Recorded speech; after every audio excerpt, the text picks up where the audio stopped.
बिस्मिल्लाहिर्रहमानिर्रहीम, अस्सलाम वालेकुम। अली सलमान जीटीवी के तमाम नाजरीन को पाकिस्तान सुपर लीग सीजन 9 की स्पेशल ट्रांसमिशन के साथ खुश आमदीद कहता है कि जहां पे हमारा और आपका साथ रहेगा during the PSL। Pakistan super league में खेले जाने वाले मैचेस पर तबसरे और तज्जियों के साथ हम रोजाना आपकी खिदमत में रात 11:05 में हाजिर होंगे और बात करेंगे न सिर्फ उस दिन खेले जाने वाले मैचेस के हवाले से, बल्कि साथ साथ उस दिन से जुड़ी खबरों के बारे में, और इसके अलावा अगले जो मैचेस खेले जाएंगे उनको भी डिस्कस करेंगे। भरपूर तबसरे, भरपूर तज्जियों के साथ पाकिस्तान सुपर लीग सीजन 9 की ट्रांसमिशन आप सिर्फ देख सकेंगे GTV पर। और जैसा कि आपके इल्म है कि जब जब कोई स्पेशल इवेंट आता है तो हमारा स्टूडियो जो है वो मुख्तलिफ किस्म के फूलों से सज जाता है, और हम मुख्तलिफ किस्म के और अनवा अक़साम के फूल जमा करके एक गुलदस्ता तरतीब देते हैं कि जिसकी खुशबू जो है वो ड्यूरिंग द इवेंट जो है वो आप तक पहुंचती है, और डेफिनेटली फिर आप हमारी से कोशिश को पसंद भी फरमाते हैं, सराहते भी हैं, और साथ साथ आपका फीडबैक भी हमें इस हवाले से मिलता रहता है। इस पाकिस्तान सुपर लीग की सीजन 9 की जो स्पेशल ट्रांसमिशन है उसमें आप शाम में भी शो देखेंगे, कमेंट्री बॉक्स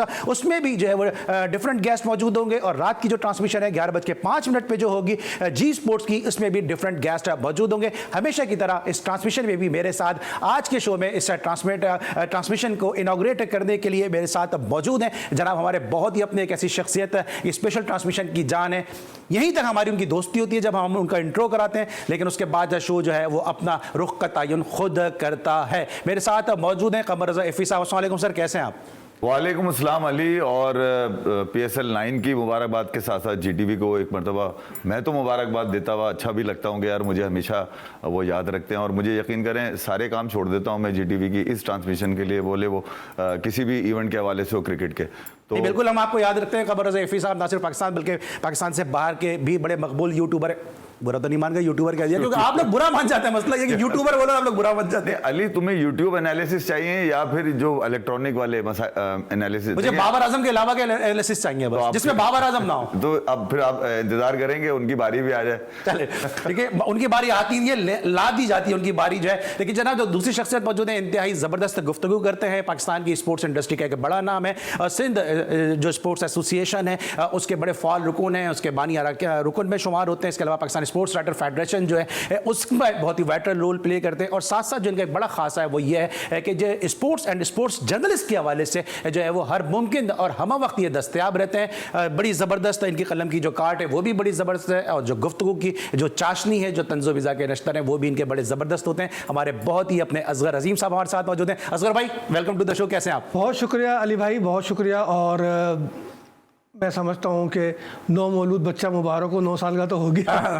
अब देखना ये, अच्छा देखना ये कि ये जो PSL 9 है ये 9 ही रहता है एंड तक, या 9 हो जाता है, कहाँ तक इसके मैचेस जाते हैं? आज इस्लामाबाद यूनाइटेड और लाहौर कलंदर के दरमियान इस वक्त मैच जारी है, और जो गुज़िश्ता 5 मैचेस जो दोनों टीमों के दरमियान खेले गए उसमें एक मरतबा भी जो है वो इस्लामाबाद यूनाइटेड फतह हासिल नहीं कर सकी। आज भी एक बड़ा टारगेट दिया गया है, और इस टारगेट को किस तरह से चेस करेंगे ये जानेंगे, स्ट्रैटेजी क्या होगी। असगर भाई से ज़रा आगाज़ करते हैं। असगर भाई, जो टारगेट जो दिया है, इतना बड़ा टारगेट 190 प्लस का जो टारगेट दिया है, आपको लगता है कि पहला ही मैच है, एक अच्छी परफेक्ट पिच जो है वो बनाई गई है ताकि फुल ऑफ रन हो, लोगों का इंटरेस्ट हो?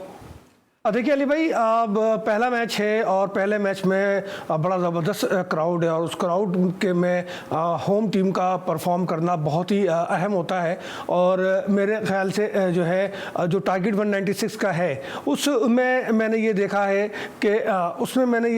है कि वो जो टारगेट का अभी तक जो हमारे यहाँ शो में बैठने से पहले जो पोजीशन थी उसमें तो जो है पोजीशन लाहौर कलंदर की जो है वो बेहतर लग रही थी, लेकिन अब देखना ये है कि आखिरी ओवर्स में जाकर क्या मैच किस करवट को जाता है। चूंकि टीमें दोनों बैलेंस हैं और दूसरे को मुकाबला करने की सलाहियत रखती है, यही वजह है कि 196 रन बने, वरना ऐसा होता नहीं है कि पहले ही मैच में हमने बहुत कम देखा है कि इतना बड़ा टारगेट हो। लेकिन देखते हैं कि अभी मैच चूंकि आगाज़ है, और तो आगे आगे देखिए फिर होता है क्या। इसमें कोई प्रॉब्लम है आपके जो हंस रहे थे आप? नहीं, मैं इसलिए क्या प्रॉब्लम मुझे नजर अली, मैं इसलिए हंस रहा था कि यार एक आदमी बात कर रहा है, हंस रहे हैं। नहीं, मैं तो किसी और बात पे हंस रहा था, वो आपको खुद भी नजर आया था क्यों हंस रहा था मैं। बहरहाल PSL पे अगर आप देखें तो सबसे पहले तो मुबारकबाद यार, देखें PSL 9 कराने वाली जो इंतजामिया है, खासतौर पे नई मैनेजमेंट जिनकी जिम्मेदारी और ड्यूल रिस्पॉन्सिबिलिटी है, उनके पास सबसे हॉट सीट के ऊपर है मोहसिन नकवी साहब, उनको मुबारकबाद, साथ साथ GTV को। और फिर एक पहला मैच अगर आप देखेंगे तो लाहौर में तो एक्सपेक्टेड जो पिच को कंडीशन देख कर था वो यही था, फिर भी मेरे हिसाब से अली रन्स कम है, 10-15 रन्स कम थे से 200 प्लस जाना चाहिए था, क्योंकि इस्लामाबाद के लिए मुझे लग रहा है कि बहुत आसान होगा इस टारगेट को अचीव करना, क्योंकि कुछ रन शॉर्ट जरूर वो जो एक 4-5 ओवर का गैप आया ना दरमियान में, 8 ओवर के बाद जो लाहौर शफीक और वो जो डूसन की इनिंग आई, वहां पर यानी कि आप देखें 25-26 बॉलें थी जनाब, इतने ही रन से रन बॉल आया था, उसके बाद उन्होंने रन तो किए, मगर ये कि यार मुझे ऐसा लगता नहीं है कि लाहौर ये मैच बचा पाएगा। ठीक है, अच्छा जो 22 बॉल में 28 रन की इनिंग खेली अब्दुल्ला शफीक ने, आपको लगता है कि वो थोड़ा मोमेंटम उसने स्लो किया वहां पे, क्योंकि जिस तरह इफ्ती भाई भी बात कर रहे हैं रन ज्यादा होने चाहिए थे? देखिए अली, T20 का तो हुस्न है ना कि बॉल कम से कम हो और रन ज़्यादा से ज़्यादा हो। अगर आप 22 बॉलर पर 28 रन बनाते हैं तो ये T20 का माइंडसेट नहीं है। तो इसमें तो कम से कम आपको 35 रन या 38 रन इस कम से कम इतना होना चाहिए था। तो आपकी बात सही है कि वहाँ थोड़ा सा मोमेंटम जो है वो टूटा है और ब्रेक आया है इसको। लेकिन मैं समझ रहा हूँ कि जो बात इफ़ी भाई कर रहे हैं कि मोहसिन नकवी साहब को मुबारकबाद दे रहे हैं, पता नहीं क्या खास ताल्लुकात हैं इनके। भाई इस बोर्ड तो चेंज होता रहा और हर चेयरमैन जो आता रहा वो अपनी जगह PSL की तैयारी करता रहा। अब इलेक्शन से 2 दिन पहले या PSL से 1 हफ्ता पहले आप नया बोर्ड ला गए, सारा क्रेडिट उसको दे दे, तो ये तो दूसरों के साथ तो नाइंसाफी है। असगर भाई इब्तिदा ये आप कर दूसरों रहे के साथ हैं, मुझसे नाइंसाफी है। एक सेकंड मैं आ रहा हूं। इब्तिदा फिर आप कर रहे हैं, फिर मुझसे मत कहना मैं रेफरी बनाऊं। देखिए अली भाई, मैं इब्तिदा नहीं कर रहा, लेकिन हकाइक को इस तरह से हम नहीं झुठला सकते। जो हकाइक है वो तो सामने है। अली मसला देखिए यार, हमारा सबका मसला यही है। बाबर आजम, फिर नहीं बाबर की बात ही बाबर की बात नहीं, बात ही नहीं हो रही ना। अरे मैं सर बात ही जवाब वही है, जवाब वही है, बात ही नहीं हो रही ना। बाबर मोहसिन आजम और उनकी टीम ये कहती रही कि 3 चेयरमैन बदल गए, हमारी 6 महीने की सैलरी रुकी रही। तो अगर ये हल्के अगर आवाज ना उठाएं, जिनको ये नहीं पता कि ताकतवर हल्के क्या गेम चलाते हैं, हल्कों में तो आवाज उठ रही है। सीधी सी बात, हल्कों में से आवाज उठी है, एक कंसेंसस से एक चेयरमैन बनकर आया है। सबसे अहम सीट उसकी थी CM पंजाब की, जो इस वक्त रन भी कर रहे हैं साथ साथ। और इन हालात में पाकिस्तान के जो मारू इस वक्त सियासी हालात चल रहे हैं, उसमें पाकिस्तान का इतना बड़ा इवेंट करा देना, मैं उसकी उस रिस्पॉन्सिबिलिटी की तारीफ कर रहा था। मैं उनकी वैसे एज अ पर्सन मैं तो जानता ही नहीं भाई उनको, जो सीट उनको मिली है, जिसको मैं फोकस करता हूं पाकिस्तान में स्पोर्ट्स चलना चाहिए, अब वो ऐसा तरीके से करते नजर आ रहे हो, किसी पॉलिटिकल पार्टी को उसके ऊपर इशू भी नहीं है ना यार। तो आप ये देखें ना कि स्टेडियम भरा हुआ है, लाहौर के हालात देखें, खाली कब रहा है? नहीं, स्टेडियम लाहौर का खाली कब रहा है भाई? वो नहीं रहा भाई मेरे, देखिए लाहौरियों को इंटरेस्ट है, लाहौरी चाहते हैं क्रिकेट खेलना। कि स्टेडियम इसलिए भी भरा रहा है कि उससे पहले आपकी परफॉर्मेंसेस भी थी, अली जफर की परफॉर्मेंस थी, आइमा बेग थी, नताशा थी, नूरी बैंड था। तो सर आप तो खुद शोबिस के आदमी हैं। मसला ये है कि वहाँ 14 मैच तो है, तो देखेंगे कि आगे जाके स्टेडियम रहता है। लेकिन लाहौरियों को ये विल है कि वो स्टेडियम जाते हैं, वो मैच देखते हैं। और ऐसा नहीं है कि इसमें मोहसिन नकवी को हम क्रेडिट देते कि जी आपने स्टेडियम भर के बसें भर के लेकर आए, वो क्या करके लाए? ठीक ऐसा तो कुछ नहीं है। अरे अली, जो छोटे मोटे प्रोटेस्ट चल रहे हैं ना, लाहौर में भी चल रहे हैं और भी जगहों पर, मैं इन हालात में मैं कह रहा हूँ भाई, भले वो कुछ भी ना करते, ठीक है, फिर भी PSL होती, इससे अच्छी होती, भले वो जका साहब होते, ठीक है। किसी के लिए जका साहब अच्छे हैं, किसी के लिए वो इससे पहले वाले सिटी साहब अच्छे थे। भाई मेरे लिए तो मोहसिन नकवी अच्छे हैं, ठीक है। मैं इलेक्शन से 2 दिन पहले ये जो जिम्मेदारी वाली कहानी ना बाद में सामने आ जाए। पाकिस्तान क्रिकेट का जो अभी खुद इन्होंने कहा ना, नौमौलूद है, 9 साल का है, तो भाई ये इसकी केयर ज्यादा करनी चाहिए, तो इसकी केयर करिए, मैं उसकी तारीफ कर रहा हूँ। ठीक है, 1 हफ्ते में जबरदस्त केयर। लेकिन चले सही है ना, यहाँ तक कि देखिए जो PSL जो भी चेयरमैन आता है, उसका जो पहला इत्तेफाक है, जो पहला टेस्ट होता है, वो PSL ही आ जाता है, क्योंकि इसी दौरान में चेयरमैन जो है वो चेंज हो रहा है। मोहसिन नकवी के अब तक के जो स्टेट सुने ना, मोहसिन नकवी के अब तक के जो स्टेप्स है, आपको लगता है कि उससे बेहतर है या आपको लगता है कि थोड़ा और बेहतरी की गुंजाइश है? इब्तिदा इश्क रोता है क्या, आगे आगे देखिए होता है क्या। अभी तो आए हुए दुल्हन के हाथों की मेहंदी भी नहीं छुटी है, आप उनके मुस्तकबिल की और उनके दामाद की क्या बात कर रहे हैं? ये तो एक प्रोसेस चलेगा, अभी खीर में हाथ डाल दिया ना, अगर मेहंदी नहीं छूटी। अभी खीर में हाथ डाला, हाफिज को फारिग करके, समझे ना। जिसका 4 साल का एग्रीमेंट था, उसको 2 महीने में फारिग करके, और बाकी टीम वहीं की वहीं मौजूद है। और भाई के डायरेक्टर ही सारा जिम्मेदार था, वही सारा गुनाहगार था। कर रहा था तो जिम्मेदार तो वही था ना सर, सारे जिम्मेदार तो वो नहीं था ना। टीम तो कहीं और से भी तो बनती है, कहीं और से भी तो इन्वॉल्वमेंट आती है। तो जब मोहसिन नकवी इतने ही अच्छे हैं तो पूरा सच बोलते। ठीक है, आज कहना चाहेंगे ब्रेक पे आना। अली मैं ये कह रहा हूँ, एक तो कहीं का आज तक पता नहीं चला वो कौन सी कहीं है जो जहाँ ये नहीं होते और वो कहीं हो जाता है, ठीक है। सबसे पहले तो वो कहीं का पता होना चाहिए। दूसरा मैं ये कह रहा हूँ कि यार अगर मोहसिन नकवी से ये कारनामा उसके हाथों से अंजाम हो गया तो उसको क्रेडिट किसी अब क्या जगह साहब को देंगे कि वो भी, या सेठी साहब को देते रहे आज तक के सेठी साहब बच्चा पकड़ के लाए और उन्होंने लाके यहाँ पे हलाल किया? ऐसा थोड़ी है कोई यार, जो चला रहा है उसको मसला ये है कि ये मोहसिन नकवी ने सारा प्लान नहीं बनाया, असगर भाई मैं यही कह रहा हूं, पहले का बना हुआ है, आपकी बात ठीक है, लेकिन बातियों को नजरअंदाज कर देना ये कोई तरीका नहीं है, ठीक है ना? मुझे नहीं पता कि इस तरह के मोहसिन नकवी से क्या ताल्लुकात है और किसको छुपा रहे हैं। मुस्तकिल मिजाजी की बात कर रहे हैं, कंसिस्टेंसी आपने देखी है ना, सामने वादे वादे आ रही है, वो तो है ना। एक वक्त में एक बोल रहे ताकि मुझे भी समझ में आए। नहीं मैं कह रहा हूँ मुस्तकिल मिजाजी तो आते आते आएगी ना, एकदम से। लेकिन मुझे देख रहा है भाई आप क्यों उससे मुत्तफिक नहीं है? इसलिए कि हम जब ये बात कहते हैं कि अगर कुछ भी खराब होता है तो उसका जिम्मेदार चेयरमैन होता है, क्योंकि अंडर द चेयरमैन जो है हेल्म ऑफ अफेयर का रिस्पॉन्सिबल वो होता है, ठीक है ना? अब अगर पीएसएल का अच्छा आगाज हुआ, अभी जो छोटी बहुत तकरीब हुई है या पहला मैच है, ग्राउंड में लोग हैं, तो क्या हम इसको चेयरमैन को नहीं कहेंगे कि तकरीब अच्छी हुई है? वो चाहते हैं अली जफर कि किसी का किसी और से भी गाना गानूंगा, नसीबुल्लाह से गाना गवा लेते इसका पीएसएल का, तो जो चीज़ अच्छी है उसकी तारीफ नहीं करनी चाहिए। नहीं बिल्कुल आप तारीफ करें, लेकिन किसी को पहले ही स्टेप पे इतना सर चढ़ा देना, मैं हमेशा भले खिलाड़ी हो, बोर्ड के मेंबरान हो, टीम मैनेजमेंट हो या कोई भी हो, किसी को पहले स्टेप पे स्टार नहीं कहते। चलो ठीक है, सही है। ये जनाब असगर अजीम साहब की राय थी और कमर ज़ैफ़ी साहब इस राय से मुत्तफिक नहीं है, और यही इस जो है पाकिस्तान सुपर लीग सीजन 9 की स्पेशल ट्रांसमिशन का असल हुस्न है कि इख्तिलाफ और इख्तिलाफ यहाँ पर होता है, लेकिन जो बामी मोहब्बत और यगांगत है वो हम सबके दरमियान बरकरार रहती है, और हम कोशिश भी करते हैं कि जो है वो गुफ्तगू के जरिए जो है वो जमहूरियत की इस शाहरा पे जो है वो सफ़र करते हुए इस फाइनल तक पहुँच सकें। इसमें लेंगे ब्रेक, वापस आएंगे तो ज़रा डिस्कस करेंगे इस पाकिस्तान सुपर लीग की सीजन 9 की जो इफ्तिताई तकरीर थी उसको, और फिर मैच भी इस वक्त जारी है उसको भी डिस्कस करेंगे। मिलते हैं ब्रेक के बाद।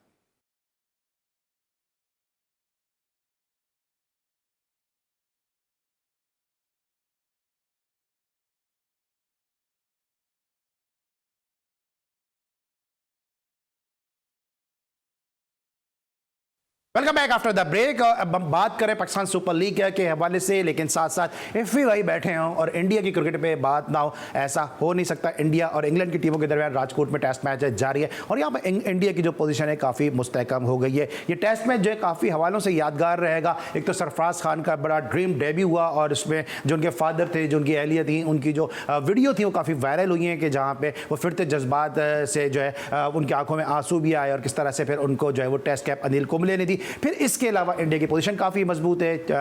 अश्विन जो है ड्यूरिंग द टेस्ट मैच जो है वो अपनी फैमिली की प्रॉब्लम की वजह से जो है वो छोड़ के चले गए। और फिर सबसे बड़ी बात कि जो हमने पाकिस्तान हॉकी में देखी कि जापान के खिलाफ 12 खिलाड़ी खेल रहे थे और यहाँ पे रोहित शर्मा ने 12वें खिलाड़ी का नाम नहीं दिया और फिर अब 10 खिलाड़ियों से इंडिया को खेलना पड़ेगा। तमाम चीज़ें डिस्कस करेंगे ज़रा। कमर ज़ैफ़ी साहब से असगर अजीम साहब भी हमारे साथ मौजूद हैं। क्या कहेंगे जनाब इफ़ी भाई, ये जो टेस्ट मैच है इंडिया आपको लगता है कि इस पर ग्रैब कर जाएगा और जीत जाएगा?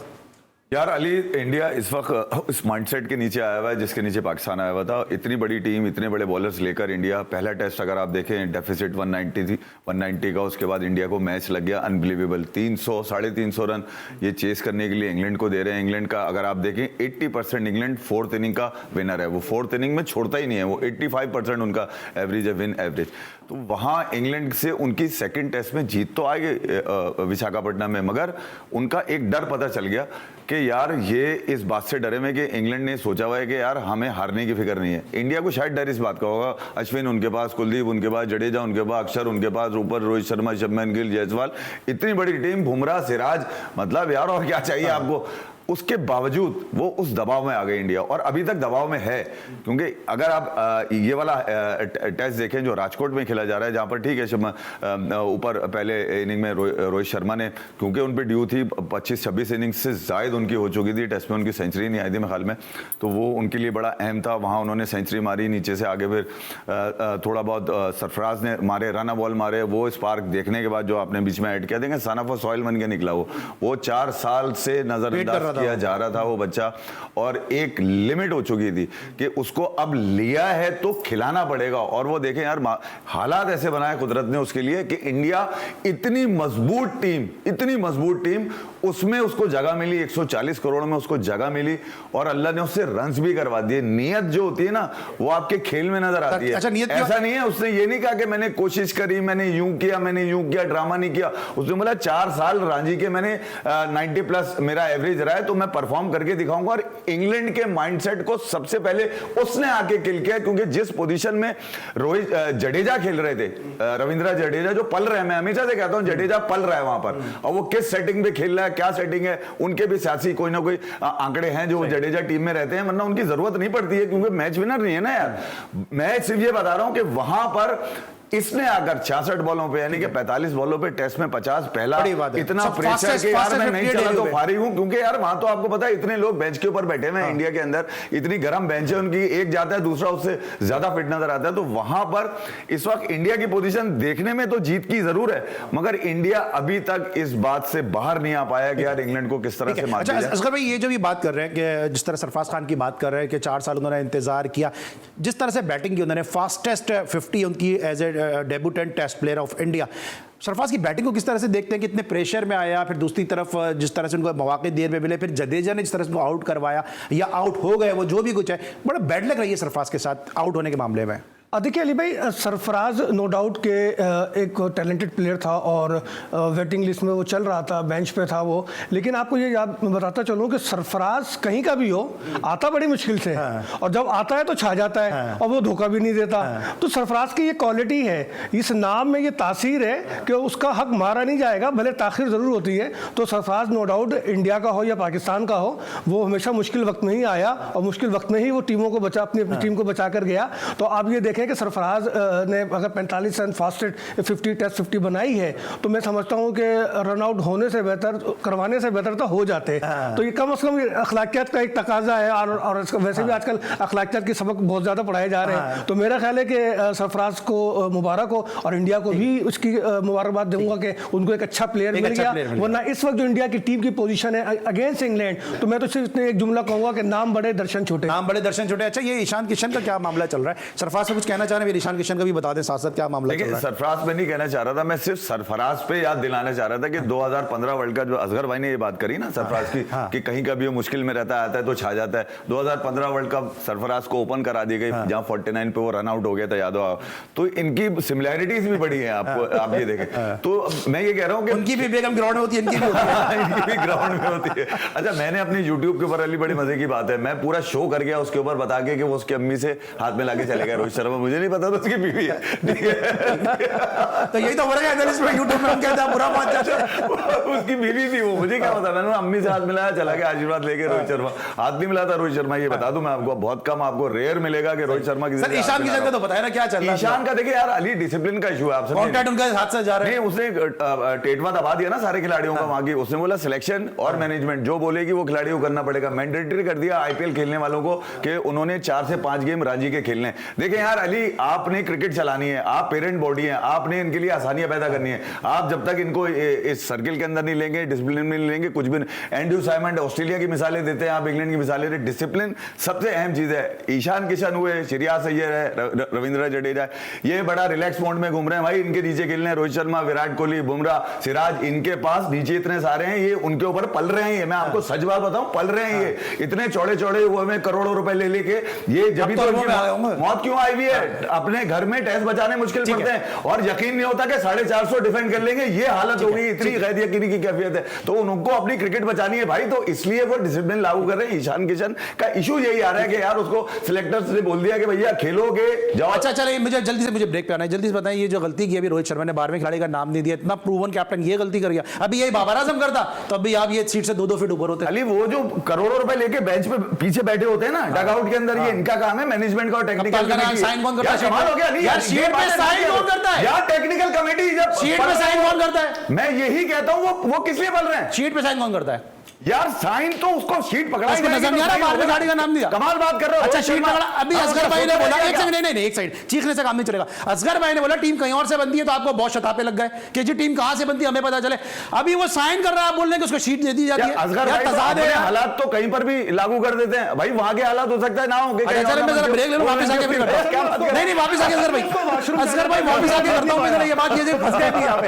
ये मैं क्या फंस गया? भाई रोहित शर्मा को फंसा। अभी करते हैं, एफी भाई से बात करते हैं, जरा वापस आते जरा बात करते हैं कि ये इतना तजाद क्यों होता है इनके जुमलों में। मिलते हैं छोटे से ब्रेक के बाद।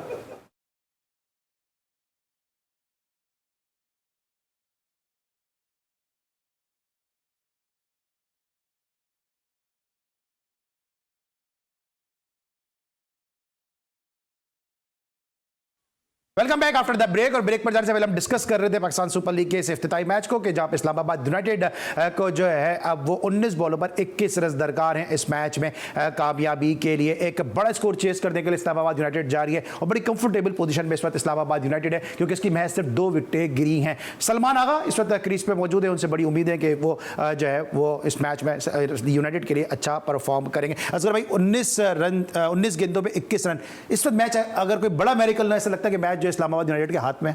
हाँ बिल्कुल, जो अभी की सूरत हाल है उसके लिहाज से तो जाहिर है 8 विकेटें भी उनकी सेफ है तो उनके हाथ में है और इतना बड़ा नहीं है कि 19 गेंदों पे 21 रन बनाना कोई इशू नहीं है। और सलमान आगा के साथ जो है वो दूसरे बैट्समैन भी बहुत ही सेट है और काफ़ी देर से क्रीज पर मौजूद है। तो मेरा ख्याल है कि अगर कोई बड़ा अपसेट नहीं होता और कोई ख़ास बॉलिंग नहीं हो जाती, शाहीन या हारिस कोई ऐसा रिदम में ना आ जाए अचानक के या विकेट एकदम सपोर्ट ना कर जाए तो मैच तो बढ़ गया। मैच तो बढ़ गया। अच्छा अभी जिस तरह मैंने प्रोग्राम की इब्तिदा में कहा भाई कि अब तक जो मैचेस खेले गए 5 लास्ट मैचेस खेले, इस्लामाबाद यूनाइटेड शिकस्त देने में कामयाब नहीं हुई थी। ऑन पेपर इस मरतबा आपको लग रहा है इस्लामाबाद यूनाइटेड थोड़ी डिफरेंट सिनारियो के साथ आई है और जिस तरह पहले मैच उसने बड़ा स्कोरिंग को चेस करने के लिए जा रही है तो इस दफ़ा कोई अच्छा परफॉर्म ज़्यादा बेहतर करेगी इस्लामाबाद यूनाइटेड?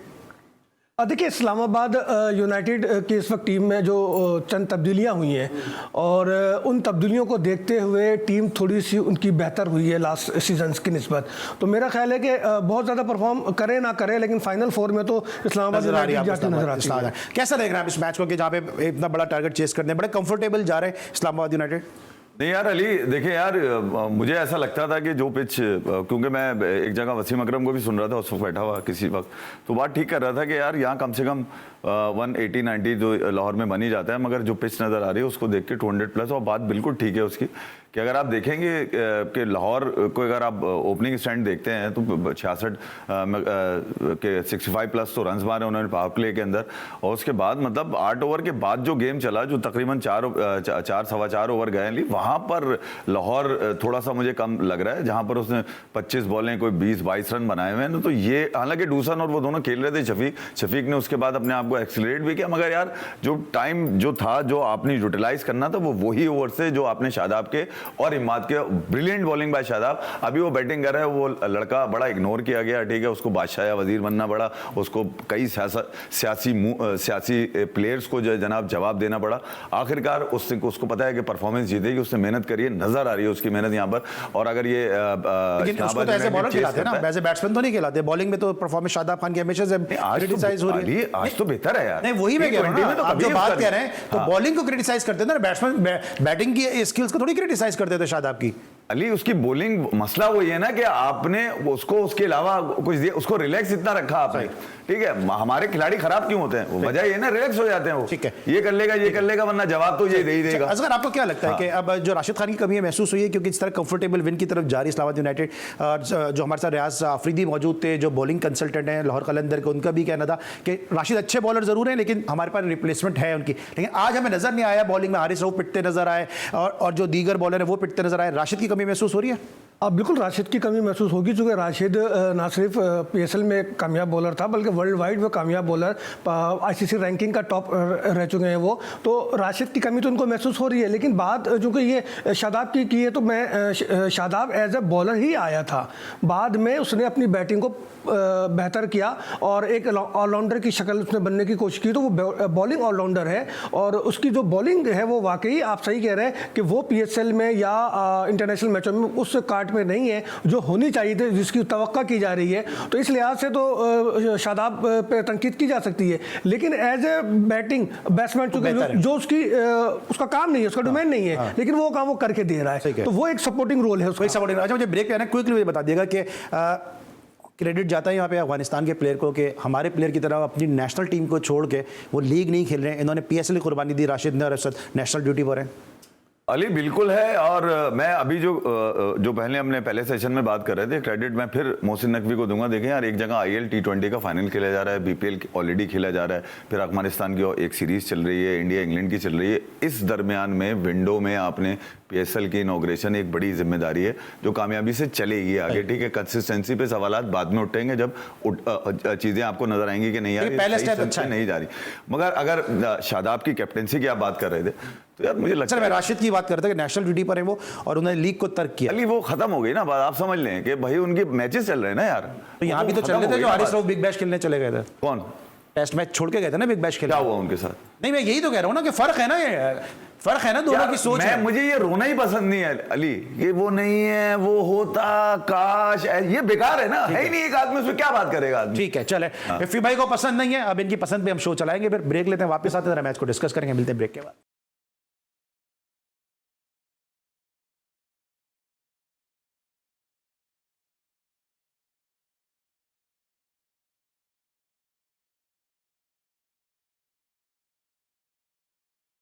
जी जनाब, ये वो मंजर था कि जिसके नतीजे में इस्लामाबाद यूनाइटेड ने 10 गेंदे कबल 8 विकेटों से कामयाबी हासिल की। और इस तरह सीज़न 9 का जो इनॉग्रल मैच था PSL सीज़न 9, वो पहला ही मैच 9 मैच कर दिया जनाब लाहौर कलंदर के लिए। बड़ी ज़बरदस्त यहाँ पर जो परफॉर्मेंस का इस्लामाबाद यूनाइटेड ने मुजाहरा किया और एक बड़ा स्कोर था जिसको डिफेंड नहीं कर सकी लाहौर कलंदर की टीम, और इस तरह 8 विकेटों से कामयाबी हासिल की। बड़ी आसानी के साथ कन्विंसिंग विक्ट्री थी, अगर कन्विंसिंग विक्ट्री थी 8 विकेटों से 10 गेंदे कबल। ड्रीम एक आगाज हुआ यहाँ पे इस्लामाबाद यूनाइटेड का। नो डाउट बहुत अच्छा आगाज़ हुआ, और जैसे मैं कह रहा था कि शादाब को बैटिंग का एज जो हासिल है उसकी वजह से इस्लामाबाद को भी सपोर्ट उसको मिली। और आप देखें कि 62 पे इनके 2 आउट हो गए थे, और फिर 10 गेंदे कबल स्कोर को चेस करना। 196 कितना छोटा स्कोर भी नहीं था। सही कि इफ़ी भाई की बात सही है कि 20-25 रन कम है, लेकिन 196 भी इतना छोटा स्कोर नहीं है कि आप उसको ईजी ले लें। लेकिन नो डाउट कि ये जो पार्टनरशिप हुई सलमान आगा और इनके दरमियान, वो शादाब के दरमियान, तो वो जो है विनिंग ट्रैक पे गए और फिनिश किया मैच को। सबसे बड़ी बात होता है कि जब बैट्समैन सेट है तो वो आखिरी बॉल तक जाए और मैच को फिनिश करे। तो आप ये देखें इन दोनों ने मैच को फिनिश किया। अच्छा, फिर आखिरी सर मैं शुरू में बात करता प्रोग्राम की इब्तिदा में कि 5 मैचेस जो लास्ट खेले गए उसमें इस्लामाबाद यूनाइटेड शिकस्त देने में कामयाब नहीं हो सकी थी लाहौर कलंदर को। पहला ही मैच उस मिथ को तोड़ा। कितनी ये कामयाबी मैटर करेगी आगे with the passage of time इस टूर्नामेंट में? देखिए यार अली, सबसे पहले तो कप्तान शादाब खान, उसको बड़ी मुबारक हो। और सबसे ज़्यादा मसले, सबसे ज़्यादा तलवारें इसी पे लटक रही थी। ठीक है, और मेरे ख्याल में यार उसने एक मरतबा फिर बताया कि इस फॉर्मेट का अभी भी मैं वजीर नहीं, अब मैं बादशाह बन चुका हूँ। और स्टार्ट है, आपने बताया कि 5 गेम लगे हुए थे, तो इस्लामाबाद को स्टार्ट में बताना था। और दोनों में फ़र्क अली जो सबसे अहम है वो ये कि लाहौर को एक बुनियाद मिली, एक इस्टेब्लिश उनको मिला, ओपनिंग स्टैंड मिला 67+ का, जबकि इस्लामाबाद का कॉलिन मनरो जल्दी चले गए थे 4-5 रन बना के। तो दोनों में फर्क ये था। उसके बाद आप देखेंगे कि एलेक्स हेल, जो कि मेरे हिसाब से इस फॉर्मेट के अंदर थोड़ा स्लो नजर आया, मगर उसके बाद सलमान अली आगा और शादाब ने, मतलब अंडरस्टैंडिंग आप देखेंगे मेरे ख्याल में यार शादाब की अंडरस्टैंडिंग किसी भी लड़के से बन जाती है। बस थोड़ा सा पावर का गेम होता है, पावर यहाँ इस्लामाबाद में उसके हाथ में, तो आप गेम में भी आपको डिफरेंस पावर की बात आपने कर दी ना, और जाता है शादाब को कि टॉस जीत कर विकेट को सही रीड किया और अपने मुखालिफ टीम को उसने बैलेंस भी चेक किया कि आया हम उसको अच्छे चेस कर सकते हैं या नहीं। ठीक है, पावर की उन्होंने बात करी थी तो मेरे जहन में आ गई पावर चली गई सरफराज के हाथ से। और सरफराज के हाथ से जो पावर गई है तो वो तो प्री प्लान गई है, चूंकि हाँ मेरे जो इल्म में है, जो लास्ट टाइम मैंने ये बात की भी थी कि सरफराज की जो कोयटा की जो मैनेजमेंट है वो थोड़ा सा वन पेज पे नहीं आ रही थी, और अब लगता है कि वो उसने आपस में समझौता किया है और उसका रद्द-ए-अमल जो सरफराज पे आया है। उसका रद्द-ए-अमल सरफराज पे आया, इसको डिस्कस भी करेंगे आगे आने वाले शोज में। लेकिन आज जो मैच में क्या हुआ, पहले समरी पे निगाह डालते हैं, फिर अपने दोनों एनालिस्ट के साथ उसको समरी को भी डिस्कस करेंगे। लाहौर कलंदर ने 195 रन किए 5 विकेटों के नुकसान पर। और यहाँ पे साहबजादा फरहान जिनकी फी भाई बात कर रहे हैं, 57 रन की इनिंग खेली, 71 के डुसन ने इनिंग खेली और इससे 195 तक पहुंचे। और उसके बाद शो स्टीलर रहे शादाब खान 74 रन की नॉट आउट इनिंग के साथ और 64 रन की नॉट आउट इनिंग खेली। मैच 31 गेंदों का सामना किया सलमान आगा ने। बहुत ज़बरदस्त जो एक फ्यूचर जो है वो प्रोमिनेंट एक प्लेयर है ये सलमान आगा, इन पर जरूर निगाह रखनी चाहिए पाकिस्तान क्रिकेट बोर्ड को। इफ़ी भाई ये स्कोर कार्ड आपके सामने, 8 विकेटों से कन्विंसिंग विक्ट्री, बड़े आराम के साथ जो है वो हराया। शादाब की बैटिंग आपने डिस्कस किया, सलमान आगा के वाले से क्या कहेंगे? ऑस्ट्रेलिया में भी बड़ा अच्छा परफॉर्म कर रहा है और अभी जीटीवी मीडिया पार्टनर था सिंध प्रीमियर लीग में हैदराबाद बहादुर के लिए भी इन्होंने बड़ी अच्छी इनिंग्स खेली। अली देखिए यार, ये वो बच्चा है सलमान अली आगा जिसने इंटरनेशनल में सीखा है। पहले ये करता रहा होगा कहीं पे, ठीक है, मगर ये इंटरनेशनल में सीखा है, पूरा वर्ल्ड कप गुजारा है, फिर एशिया कप गुजारा है, इससे मतलब ये लटका हुआ है साथ के टीम, ठीक, इसके मजे तो इंटरनेशनल के लगे हुए ना यार, तो कॉन्फिडेंस तो आएगा ही ना यार। फिर ये तो अपनी होम कंडीशंस हैं, फिर ये कि आप खेल भी कमर्शियल लीग रहे हैं, एक प्राइवेट लीग खेल रहे हैं, तो यहाँ पर तो परफॉर्मेंस देगा ना यार। कोई रिलैक्स है, कोई प्रेशर नहीं है दिमाग के ऊपर, भैया इतने गेम पीछे आप लगा चुके हैं पाकिस्तान को, मगर ये तो रिलैक्स टाइम है यहाँ पर। अगर परफॉर्म नहीं करेंगे तो कहाँ करेंगे? 31 बॉल, ये जो 10 बॉलें बची है ना इस्लामाबाद को, वो ये 10 बॉलें जो इसने बचाई, हालांकि 41 फॉर 71 उसने भी मारे हैं, शादाब ने, डूसन ने भी इतनी बॉलों पे मारे। फर्क कहाँ है सलमान अली आगा की? वो 31 बॉलें हैं जहाँ पर उसने वो गेम बना के दे दिया अपने कप्तान को कि यार मैं तुम्हारे साथ खड़ा हूँ, तो अच्छी एक अंडरस्टैंडिंग नजर आई। आप कुछ ऐड करेंगे फिर कल के मैच में आते हैं। देखिए बात यह है कि पीएसएल में अगर आप रिकॉर्ड उठा के देखें तो टॉप 10 अगर बैट्समैनों की बात करें तो टॉप 8 जो है वो पाकिस्तानी ही है और टॉप 2 नीचे जो है 9वें और 10वें नंबर पर गैर मुल्की 2 प्लेयर आते हैं। तो मेरा ख्याल है पीएसएल जो है बैट्समैनों को सपोर्ट करने के लिए बेहतरीन जरिया है और जो इसकी विकेटें हैं और जो विकेट को रीड कर रहा है वो उसको क्रेडिट जाता है कि वो यहाँ पर किस तरह से बैटिंग कर रहे हैं। तो पाकिस्तानी बैटर्स जो है उनको तो कामयाबियां मिल रही है पीएसएल में। असल इशू ये है कि पाकिस्तानी बॉलर्स कहाँ है? टॉप 5 बॉलर्स देखें तो उसमें 3 को या 4 को आप देखें तो उसकी इतनी परफॉर्मेंस हमारे यहाँ नजर नहीं आती, जो कि उनकी अपनी जो सलाहियतें हैं उस सलाहियतों पे वो होना चाहिए था। लेकिन बहरहाल देखते हैं। लेकिन हाँफते हुए नजर आए शायद मुझे। लाहौर का तो मौसम ठंडा है यार, है वो जो इनके मुर्शिद है उन्होंने भी ओवर फेंके थे, वो भी चले कल 2 मैचेस हुआ था, पेशावर कोयटा, 2 ऐसी टीमें कि जिनकी बड़ी राइवलरी भी रही है आपस में। पेशावर तो आप यकीनी तौर पे बाबर आजम के साथ की पसंदीदा टीम होगी और दूसरा कोयटा का भी कप्तान चेंज कर दिया। नहीं यार, मैं तो देखना चाहूंगा वो बच्चे को, पता नहीं वो आ गया नहीं आया, उसकी तस्वीर ही लगाई हुई अभी तक शामा जोसेफ को, वो देखना चाहूंगा कि यार वो ज़ल्मी के कैंप में बैठे, हमारी लीग के लिए बड़ा नाम है, कुछ भी है दुनिया में उसका इस वक्त टैगा चल रहा है, ट्रेंड चल रहा है उसका शमार जोसेफ का। मगर मैं जाऊंगा भैया उसी टीम के साथ अपनी जो कोयटा हमारा पुराना हिसाब किताब है कोयटा के साथ। असल में समझे नहीं, इंटरेस्ट कोयटा के मैच देखने में आती है, ये नहीं कि ज़ल्मी पसंद नहीं है, इंटरेस्ट वहां बनती है जहां कोयटा खेल रहा होता है, तो उस पर जरा मजा भी आता है। और इस पीएसएल में मुझे लग रहा है कोई तारीख रकम होने जा रही है, क्योंकि मैंने मौका दिया बाबर आजम बैने का और इफ़ी भाई ने बॉल को लेफ्ट कर दिया। ऐसा मैंने अपने एंकरिंग के कैरियर में जी टीवी के प्लेटफॉर्म पे मौका दिया, लेकिन आपने जाया मैं बाहर की बात भी मैदान में जब वो आता है जब ही जोड़ता हूं मैं, तो अभी बाहर है तो बाहर। ठीक है, आपको सर क्या लगता है कि कल रायरी रोसो का भी टेस्ट होगा और फिर जो बाबर आजम ज़ल्मी है उसका क्या है? देखिए कल तो कोयटा के पूरी मैनेजमेंट का टेस्ट है, सिर्फ रोसो का नहीं है, उनके हेड कोच का भी है, उनके मोइन खान का भी डायरेक्टर का भी है, बिल्कुल।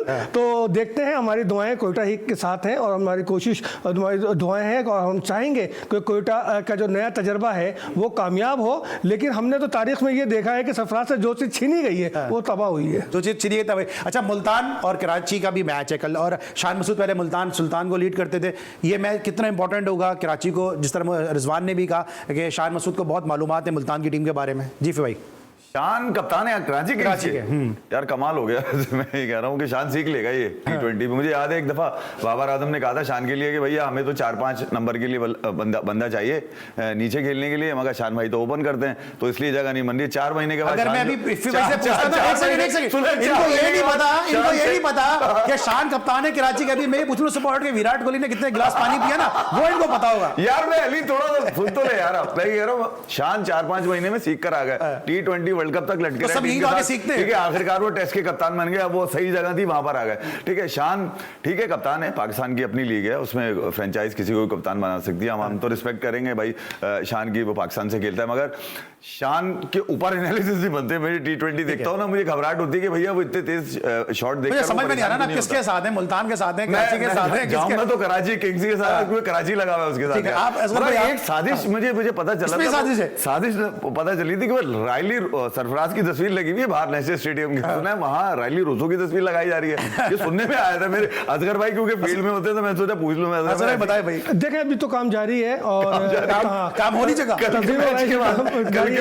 काम उतारने की तैयारी भी की जा रही है। तो कहना बात यह है कि आप ये देखें कि 5 टीमों के कप्तान जो है ना वो पाकिस्तानी है और कोयटा के कप्तान जो है वो विलायती हैं। लेकिन मेरा एक हमेशा से एक एम रहा है कि अगर पीएसएल या डोमेस्टिक क्रिकेट आपकी है, पीएसएल का शुमार भी डोमेस्टिक में ही होता है, तो अगर ग्रूम करना है तो अपने कप्तान और अपने विकेट कीपर को ग्रूम करो ताकि वो किसी भी टीम का हो। अच्छा सर, यही सवाल मैंने आजम खान से किया था। ये 2 शोबे होते हैं जो फ्यूचर में जाके बहुत अहम रोल अदा करते हैं, क्योंकि हमारे यहाँ कप्तानी का फुकदान है, कप्तानी हटा दी जाती है फौरन, या नाकाम हो जाता है या कोई भी बात हो जाती है। तो मेरा ख्याल है कि इस पीएसएल के दौरान या अपने डोमेस्टिक में हम फोकस करें कि हमारी तमाम टीमों के जो कप्तान जो है ना वो पाकिस्तानी हो। ठीक है, यही सवाल मैंने आजम खान से किया, उन्होंने कहा सऊद शकील ने इतनी T20 खेली नहीं इसलिए अभी एक्सपीरियंस दे रहे हैं, अगले कप्तान हमारे जो है वो सऊद शकील होंगे। आमिर को बड़ा सपोर्ट करें, विविन रिचर्ड, मोहम्मद आमिर को। क्या हो गया, किसको बुला लिया मेरे शो में, किसको बुला लिया मेरे शो में? आखिरी झटके समझे नहीं आप, सब खुर्चत से बैठने के चक्करों में है ना वो। मैं 4 ओवर के बॉलर है वो, आगे क्या आ रहा है T20 वर्ल्ड कप। अरे भाई छोटी छोटी सबको छोटा छोटा उम्रा करना होता है कि यार ये पकड़ लो ये पकड़ लो ये पकड़ लो, इसी चक्करों में लगी रहती है, जब भी तो टीम बन नहीं पा रही है। अच्छा चलो इसमें हम डिस्कस कर लेते हैं। हैं। आपकी बेंच पे लोग जमा नहीं हो रहे, 4 साल बाद भी आप पुराना आदमी निकाल, पुराना आदमी निकाल दे। कल मजीद डिस्कस करेंगे, आप दोनों के साथ ही डिस्कस करेंगे जरा प्रोग्राम को। कल बात करो ना, असगर अजीम साहब हमारे साथ मौजूद होंगे। आज के लिए बस इतना, मैं उम्मीद है कि पाकिस्तान सुपर लीग सीजन 9 का ये स्पेशल ट्रांसमिशन का पहला शो जी स्पोर्ट्स का आपको पसंद आएगा। आपका फीडबैक का इंतजार है। कल इंशाल्लाह फिर मुलाकात होगी। साथ साथ फेसबुक पे भी आप अपने सवाल हमें भेज सकते हैं, जो अपने एनालिस्ट और पैनलिस्ट के सामने रखेंगे और उसके जवाब लेने की कोशिश करेंगे। अली सलमान को पूरी प्रोडक्शन टीम के साथ इजाजत दीजिए। अपना बहुत ख्याल रखिए। अल्लाह हाफिज़।